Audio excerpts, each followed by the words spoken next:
Welcome to Your Number Man, the podcast where we dive deep into business, finance, and entrepreneurship. I am your host, Johan, but you can call me Your Number Man.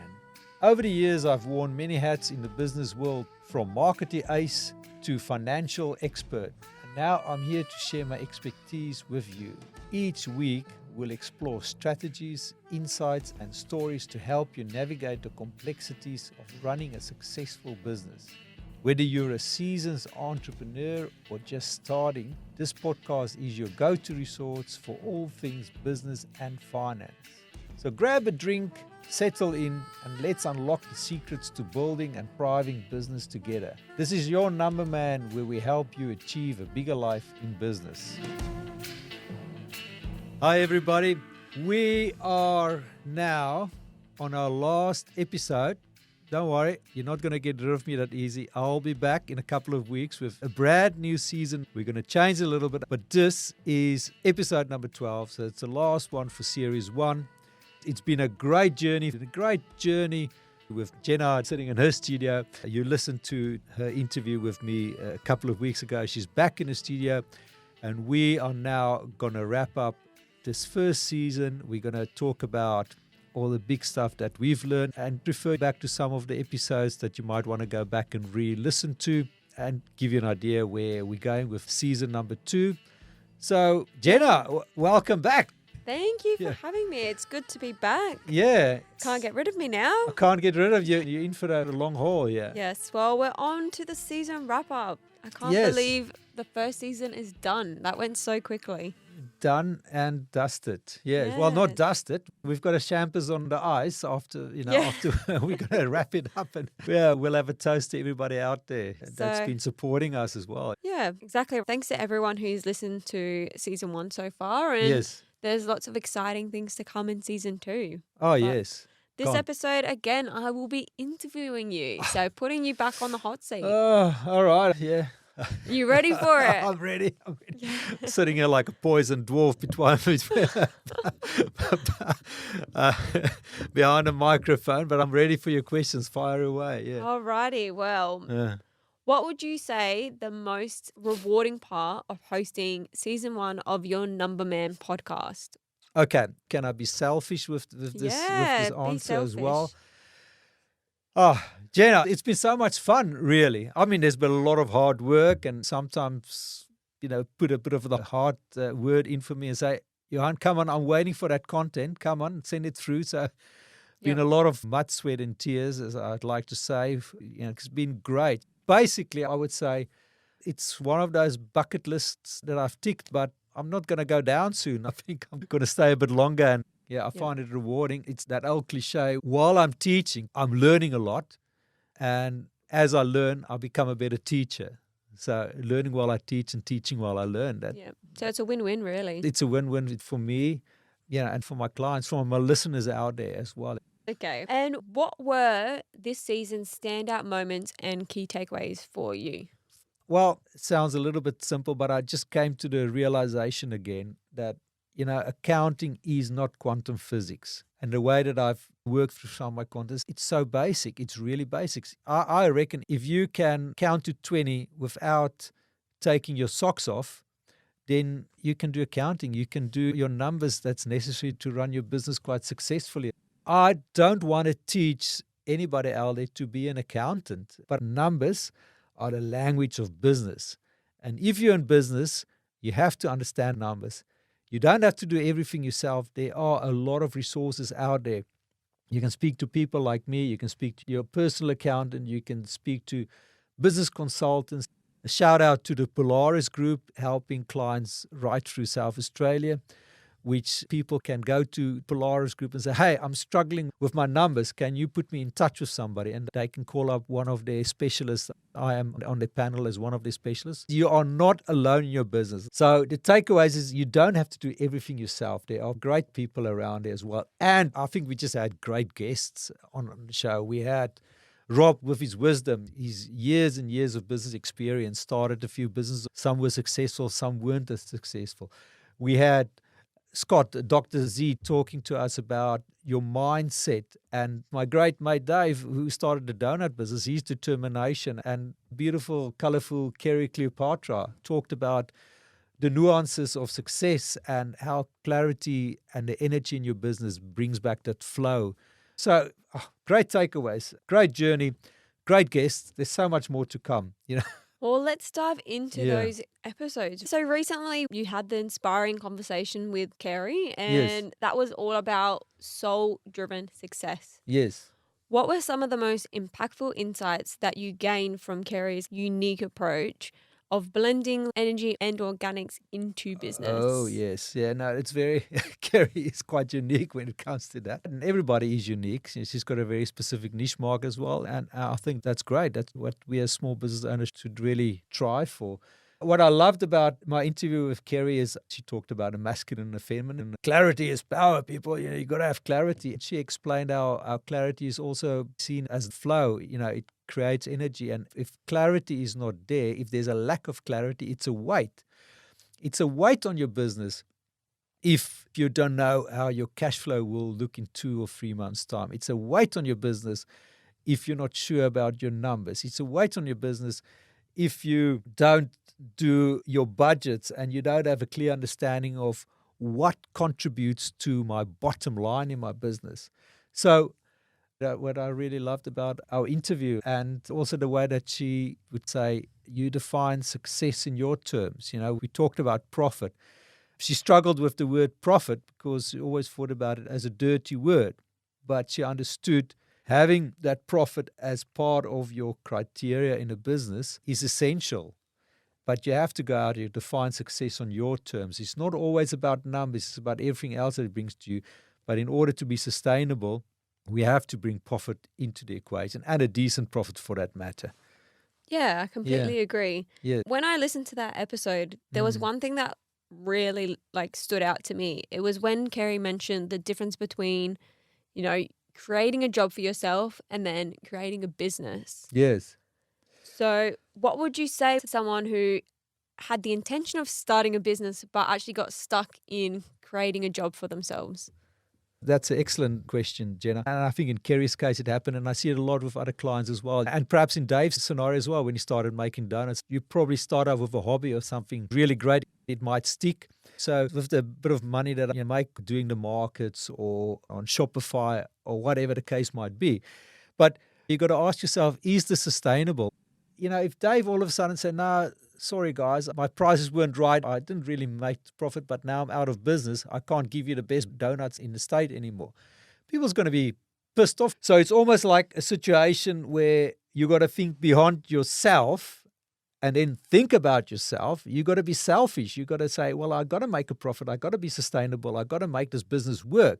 It's like you getting onto a plane and then you're in 30,000 feet and the pilot say, ladies and gentlemen, we got a bit of a slight interference here and, we're running a little bit short on oxygen in the cabin. Everybody starts panicking and all of a sudden this mask fall from the roof and everybody's going to put on a mask. And then you might have kids next to you. It might be old people or people that need a bit more assistance.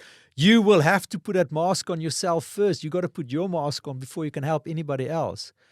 Same with business. You got to help yourself to keep growing. Be selfish, make that profit, put your price up, explain why you have to, but make sure there's value attached to your prices. I've got a perfect example. There was this great little coffee shop in Gawler where I used to like to go, made this great homemade pie. And I asked the guy, who made it? Oh, no, my mum makes it. I said, that's great. How much is the pie? About $5.50. I said, geez, I'll give you $8 for this pie. I said, no, it's all right. $5 is all right. And they're gone. The pies are gone. They were too cheap, Right. and there were people that loved that pies. Yeah. So, well, that comes down to pricing strategies, Pricing. which was the episode before, wasn't it really? yes. And on that topic, what one key piece of advice would you give to these business owners who are struggling with their pricing? Because just as you said, they kept it cheap and now they're no longer around. Yes, that's right. And everybody's going to be pissed and say, I was willing to pay Few $8 bucks. for your great pie. Why'd you take it away from me? So people are angry when you charge them too little almost. Yeah. so, so you have to understand the value. You have to understand, what value do I bring? I'm a cost accountant. I've got to stick to my numbers. Got to make sure your costing is right, that you're going to get that margin on it. If it's costing you $50 to make a pair of shoes and you sell the shoes for $60, it's not going to be sustainable. You've got to make sure your margin is right. Do you then think it comes down to people who either don't believe in what they're selling or have imposter Yes, syndrome? it's, yeah. Did you say imposter syndrome? Imposter syndrome, even though you don't believe in it? No, I do believe there's, interview of doctors there, say, it's real. It's a very real thing, imposter syndrome. And you see it a lot. I don't call it imposter syndrome. I think it's a question of mindset. There's a lot of people that I speak on a daily basis that believe, okay, I'm going to start my own business. I'm going to become a marketing consultant. And I know if they work for a big company, a big firm, as a marketing consultant or marketing specialist, they might earn a salary of between 90 and 100,000 a year. And they'll get a little bit of leave. They get long service leave. So let's say it's with all the extra benefits, I'm worth 120,000 a year. I'll divide it by 2,000 hours in a year. So I might charge myself out at 50 or $60 an hour, which is not a right attitude, because you have to understand you are now a specialist. You're not a resource anymore. People are willing to pay a lot more money if they get that value.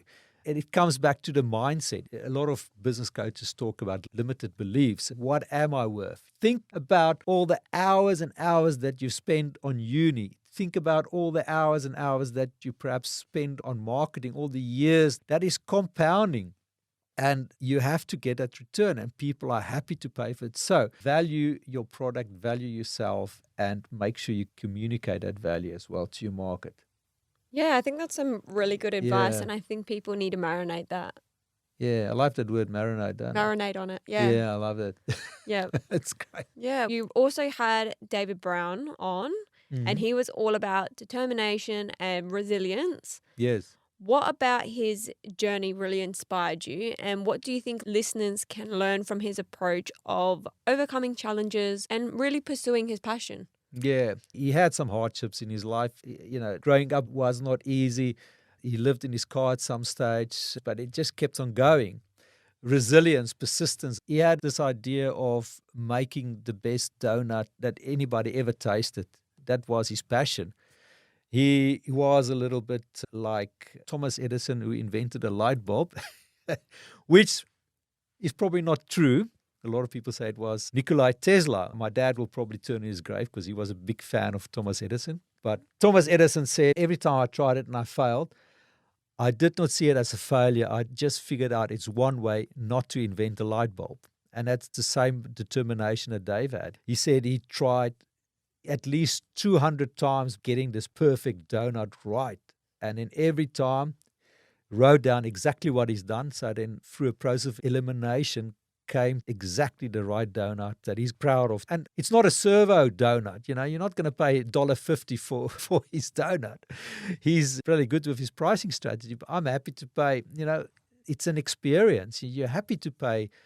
I don't know what he charges anymore, but well, I recently went. I went to try the best donut, and I think it was about $8 a donut. I'm happy to pay $15. Yeah. Oh, well, you got a lot. Easy. I actually even got like a brownie inside my donut. So Yeah. if you're a big sweet tooth, it's definitely worth it. Yes, that's right. And again, it's that determination. Now think about all the time that he spent, for all the mornings that he woke up at 3 o'clock in the morning getting that dough right. And is the dough going to be better at 1 o'clock in the morning or 3 o'clock in the morning? Or should I make it on a Saturday night at 9 o'clock when all my mates and all my family is going out to a barbecue? I stay at home making donuts. So all that suffering, bring it back into the value. Dave, I think you've been a great inspiration to a lot of our listeners out there. Yeah, I couldn't agree more. Well, now going into episode 6, Yep. you dove into cash flow management and balance sheet. What was one critical takeaway for business owners looking to improve their financial health? Well, if you think about health, the human body is an amazing creation. We almost take it for granted. We all like to go to Macca's every now and again, or you want to get a nice chocolate. There's a lot of junk food out there. There's a lot of processed food out there. It's not good. A lot of people are not actually doing the exercise. They don't get enough sleep as well. And sometimes when you get sick, think about your business. It's really quite complicated. It doesn't have to be that complicated, but the intricacies of a business is quite complicated, and it might get sick at some stage. And that's why we need to keep that balance sheet, which I said is the health check of your company. It's a beautiful piece of architecture that you can look at and say, this is my equity, this is my liability, everything is in balance, this is my assets. And that is where you can do your health check, look at it often enough on a monthly basis to see, well, what is wrong here? My ratio that I've got in terms of my sales to my debtors are not right. The ratio in terms of my return on investment is not right. So there's a problem. Go back and dig into it. It will show you in the right direction. And, keep on listening to the podcast and try to read up on a little bit of financial issues if you like to understand how to really analyze a balance sheet to determine how you can better your health of your company. And that's why I say, let's do an analysis. Let's look at your balance sheet, look at your cash flow and see what are the symptoms. Perhaps you did eat too many McDonald's, or you do need to get your exercise up. In terms of your exercise, perhaps you need to put down that elbow grease and get that brain juices flowing to do your reconciliations each month and to work on your budget and your planning and make sure your margins are right. So, yeah, that was what I was trying to get out of episode 6. And please, people, go and listen again on episode 6. I think It's an important one to listen to. That's quite a beauty, yeah. Yeah. Always need a bit of a refresher as well. Yes, yeah. Now, gotta say, the longest interview you did was Dr. Zed. You two just we didn't stop talking. We did. Yeah, it was a great interview. Yeah, I think it went for about 2 hours. 2 hours. We split it into two as well. Yeah, we split it into two. Yeah. Had to. We didn't want to get rid of anything. And I think the first one we probably talk about a bit of the mindset, and the second one we talked about fears and how to overcome fears, which was great. What I liked the most was put the word but. Use that word a lot. My cash flow is crap, but what if I do some planning? My gross profit is crap, but perhaps having another look at my pricing is not such a bad idea. My competitors, they're just screaming in, they're running rings about me. What's happening with me? Where's my business going? But really focus on my niche market and be more unique in my service offerings. That in business is so important. I need to buy this new machine that can process my packaging much faster, but I don't have that cash at the moment. But what if I go to Johan and he helped me with a plan that we can present to the bank or investors? So it's always looking for a solution. Always looking for a solution, and don't let your fears stand in the way. Be happy to go beyond your fears. And coming back to Kerry, she also talked about a book which she read. Feel the fear and do it anyway. Is that what Feel it's the called? fear and do it anyway. And yeah, that's right. Everyone has fear. Really. Yeah, I go with my high-pitched voice. It's not bloody easy. No, well, nothing's easy. In a business, it's not. Everybody, I want to start a business. I've got this great idea and I'm just going to work like 3 days a week and I'm going to play golf. It's not that. You're going to work 6.5 days a week for the first 6 months. Yes. But eventually it gets. But eventually it's going to get better, and you're going to have financial freedom, and you're going to be living your passion. Yeah, your very first guest, Rob Chisholm, who offered a wealth of business wisdom. Yeah, he's just like a walking piece of business advice, basically. He's an amazing mentor as well. He's got so much experience. What I really liked about our show was we talked about a few things. He basically reiterated the fact that Peter Drucker said, if you cannot measure something, you cannot manage it. And in business, it's so important. You got to measure. You got to measure everything. It's every dollar that you spend, you got to be able to put a value on it. Every month, look at your financials. Look at your key performance indicator, or actually, as a matter of fact, set key performance indicators and look at them on a monthly basis. Measure it and you'll become better. So it's so true. And, there's sadly not enough businesses out there doing it as well. He's got so much wisdom. I'll throw in another couple. If you're looking at employing people, eventually in business, we're all probably going to employ some people. Look for an Errol. Now, Errol, he explained stand for a person with empathy, responsibility, integrity, and loyalty. Skills can be learned. Obviously, if you're looking for a rocket scientist, you're going to need to have somebody with rocket science experience and not just go for an aerial and hope that the person's going to learn rocket science.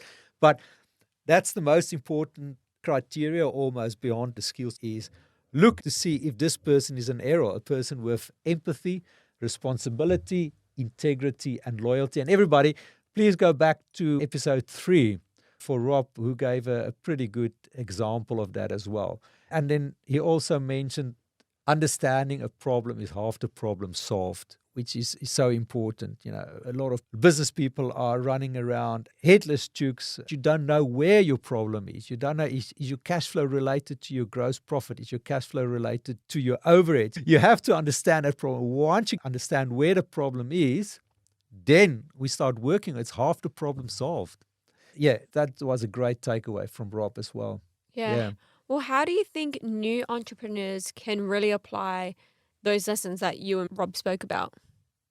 Well, new entrepreneurs, you got to look at what you want in your business, really decide if you're going to employ people. You got to have some sort of structure. It depends on your vision of your company, your purpose, and also your mission. How are you going to get to this vision of your company, which basically gives you a background on your culture. And that culture is going to determine what kind of people you want. But doesn't matter what kind of culture. If you're going to employ, it's got to be aerials. If you're going to be in business, if you've done your budget, you've done your KPIs, you've got to keep measuring it. You've got to analyze it every month, every week. I've got a client that analyzing every morning. He gets a margin report for all his products that he sold on the internet. He does a margin report on that every day. It takes him 10 minutes a day, but we've increased his margin by 2% over the last 2 months. And 2% is major. Just by measuring it, checking it every day or every week or every month. Don't do it budget time or when you're going to do your tax returns, because a lot of people only look at the bank or their profit and loss when they do their tax returns as well. Yeah, I agree. And very early on in the season, you discussed gross profit and the break-even analysis. Yeah. What would you say is one practical tip for business owners to actually maximize their gross profit? Well, to maximize your gross profit, it's basically a three-way street. It all depends on your price. So, for instance, you're selling a pair of shoes for $100. You want a margin of, let's say, 50% gross profit, which is $50 on the shoe. So you got to either increase your price on that shoe, or you got to decrease your costing. You got to look at your efficiencies, how you can make that pair of shoes cheaper as well. We've got to streamline your efficiencies. We've got to make sure we get a decent production from your inputs as well. So it comes from all the machines that you put in. It comes from your systems that you use. Your operations and costing and pricing comes back to maximizing your margin, your gross profit margin. Yes. Yeah. Well, taking it right back to episode 1. Episode 1. Yeah, you covered business fundamentals and profit and loss statement. Yes. How essential do you think it is to have the fundamental knowledge for a new entrepreneur? Okay.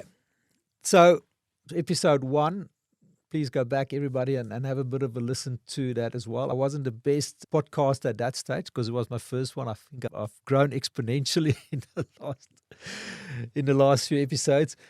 But go and have a listen anyway. Understanding your profit and loss. And like I said before, and I'm saying again, numbers are the language of business.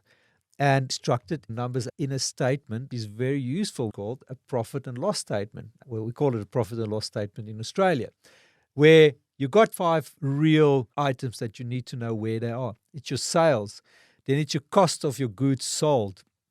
Your sales minus your cost of your goods gives you your gross profit. Then you get your overheads. Your overheads is anything that's not directly related to your sales. It could be interest on your bank loans. It could be rentals. It's your salary. And very important, make sure you pay yourself. Very important. I'm going to have a talk about later, but I want to have a bit of an episode about profit first as well. There's an interesting scenario about profit first. But the fact is, make sure that you pay yourself. You are the most important person in the company. Okay, that falls under overhead. So it's your salaries, it's rent, it's your water, it's your electricity that you pay, and then you get your net profit underneath. So your net profit is always lower than your gross profit. What is a good benchmark for a net profit? It depends, obviously, from industry to industry, how big it is as well. I always say aim for perhaps between 15 to 20% net profit. And again, it depends on the amount of sales that you have as well. I mean, the real measurement here is the real return on investment. But your net profit is a good indicator as well, how the business is doing. And then obviously you're going to pay your tax on top of your net profit, which sometimes we talk in accounting language, where your net profit is your EBIT, your earnings before interest and tax. And you also get a thing that we talk about in accounting as EBITDA, which is your earnings before interest, tax, depreciation, and amortization. But I'm not going to go into the technicalities. Again, I'm not trying to make people accountants. We just want you to be the best CEO that you can possibly be in your business. And therefore, you need to understand the language of business. You need to understand business numbers. You need to know what is allowed of a profit and loss, what is allowed of a cash flow statement, what is allowed of a balance sheet, where does KPIs fit in. Here I go with with a bit of a tangent. Where's your budgets? Where's your pricing? Where's your costing structures? How is my marketing strategy all intertwined in everything as well? So that was episode 1. Yeah, so we've done, like, season 1 is Season 1 is on its up. head. Yes. Yeah. So Oh my gosh. what are we going to do? Are we going to go on, or are we going to call it stumps and that's the end? Or are we going to do a season 2? What do you reckon? Oh, I don't know. I think we should do that at season 2. You reckon? Yeah. What do you think? Well, I think we should. I think we will have to change a few things. It all depends on the people out there. So please give us a shout out. Well, what do you think listeners could look out for in the next season?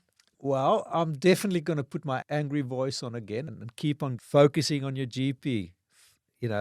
Get your GP right. I definitely want to delve a bit deeper into CAPEX, capital expenditure. And I'm also going to get a client in at some stage, hopefully soon, talk about expansion in his business and how he basically manages capital expenditure to balance with his strategy and overall financials of business. So that's very important. I think we really got to talk about capital expenditure. In season 2, I would like to have at least one video a month that I can basically stand up and do a little bit of a presentation, perhaps get a butcher's paper out and do a few real scenarios to be a bit more focused when I do those podcasts. Yeah, well, now you are going to have a bit of a break between the seasons, potentially. Yeah. How can listeners continue to engage with you? And is there anything else coming out in the meantime? Yeah, we got a newsletter. Jenna is going to put a great newsletter together every month for us, where we're going to talk about a podcast, basically going to go over a lot of things that's been said as well. There's perhaps a few management accounting topics as well. So a great newsletter. If you want it, please put your hand up on Facebook, LinkedIn, YouTube, Spotify. Go to my website. We'll definitely want everybody to have a copy of our great newsletters as well. We'll have an email sign up. Yes, and don't worry, we're not going to bombard you with emails. Nope, just once a month. Once a month. Nice newsletter, read it at your convenience as well. And you're going to support this channel. Yeah, that's it. That's it. And please engage with us. So between now and in the end of June, we'll have a couple of weeks off, not a long time. We're going to change the format perhaps. Thank you, everybody. And thanks for supporting our channel. That's Johan and Jenna signing off. Goodbye, everyone. That's it. Cheers, everybody. Bye. Bye. I'm going to leave you with one last numeric, by hook or by crook. This is the last numeric for this book. Sum was fun to help with a business sum. Overall, I'm glad for the way I took. And that's a wrap. Thanks for joining me, and I hope today's session was valuable and you feel inspired to take action in your business. Remember, business success is about more than just numbers. It's about passion, determination, and a relentless drive to pursue your dreams through the help of numbers. So keep pushing forward, learning and striving for a bigger life in your business. If you found this podcast valuable, be sure to subscribe. Follow us on socials and leave a review if you enjoyed today's episode. And one last thing, if you want access to additional resources that will help you fast track your cash flow and financial freedom, visit yournumberman.com.au. Until next time, this is Johan, your number man, signing off. Thanks again.